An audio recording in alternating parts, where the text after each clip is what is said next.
Since the early 90s, Chetan Parkin has been mastering human design, the blueprint and guide of our individual nature. He is more than a leading practitioner of the system. As the author of the first major book on the subject, he's made it his mission to bring human design to the whole planet. Kim Serafini met Chetan to discover more. Well, I like to be able to say I'm just being myself here. I've indulged in the world. I've travelled all over this wonderful planet. I've engaged in all kinds of different activities, met so many wonderful, amazing people around the world, and had a very privileged life as far as I can tell. But I'm not really going to compare it with anybody else's because I'm enjoying myself. So what am I? Who am I? Well, just whatever it is that shows up in a camera screen here.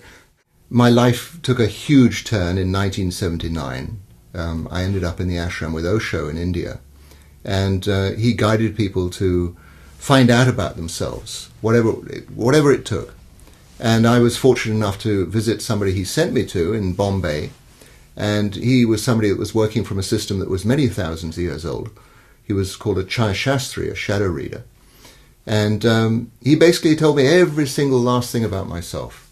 And I was 27 years old, and all of a sudden I'd had this mirror put in front of me, not only for things that had happened before, but all the things that were coming in the future.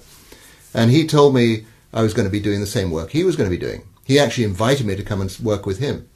So I didn't know what he was talking about, and I basically said, no thanks. He just laughed at me. He thought it was hilarious, because he said, you're going to do this kind of thing anyhow. So my suggestion is you start practicing. Find some system you like to work with and practice with it. This shadow reader had told me there's a system going to come into your life and you're going to be working with it, and you're going to introduce it to thousands of people all over the world. You're going to write books about it, and it's going to transform people's lives.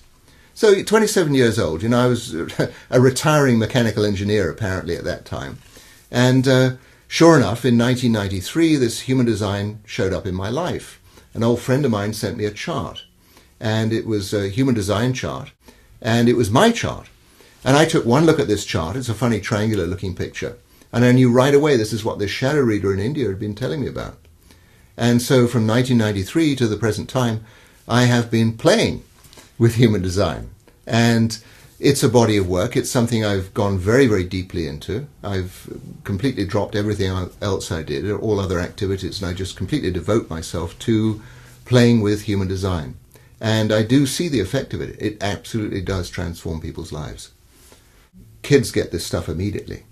They completely understand human design. You show them the chart, you show them what I call the 3 keys, which are type, authority, and profile.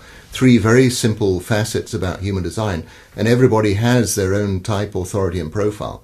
And when a kid understands this, which they get very quickly, and they start playing in their life using this, immediately their whole life starts taking off in a very different direction.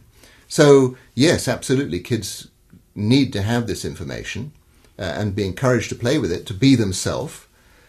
And more particularly, parents need to have this information as well, to know how to relate to these amazing people that come into their lives.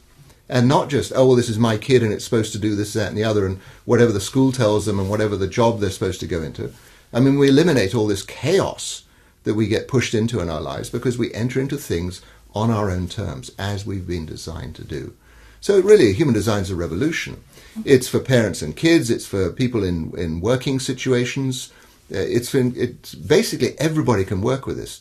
What I see about human design is it gives you a code of practice of how to live your life. I call it a self-remembering tool. You're basically equipped to deal with anything that life offers you.